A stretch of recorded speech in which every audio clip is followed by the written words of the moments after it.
ես երբ որ Ամերիկայում աշխատում էի, ամեն օր տենց երևի մի 30-ից ծառը զանգ էի անում։ Զանգում էի, հետո գնում էի, այդ տներն էի նաև տեսնում ու մի հատ շատ արժեքավոր հաճախորդ կար, որը Նյու Յորքի Բրուքլինի դաունթաունում 3 տարբեր տեղերում խաչմերուկների վրա տներ ուներ, որը մեր համար, ասենք, շատ հետաքրքիր էր։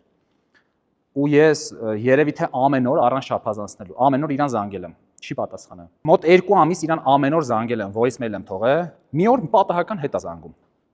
Արի հանդիպենք։ Գնում է, պայմանավորվում ենք, որ մի շաբաթ հետո պետք է հանդիպենք, կորում է։ Նորից 2 ամիս անդադար հետևել։ Հայտնվում է նորից։ Նույն ձև զանգում է, հանդիպենք, գնանք, քննարկենք, արդեն ավելի պատասխանատու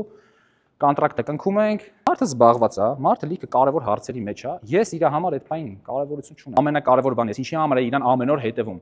որովհետև ես շատ լավ գիտեի, որ շատ մեծ մրցակցություն է, եւ իրան, եթե ինպես ամեն օր մեկը չի զանգում, շաբաթը մեկ հաստատ մեկը կզանգի։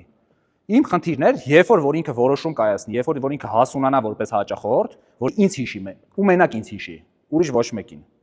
Որովհետև տեսնի թե ես ինչքան համառ եմ, որովհետև տեսնի թե ես ինչքան եմ իմ պրոդուկտի վրա, իմ ծառայության վրա ծախված։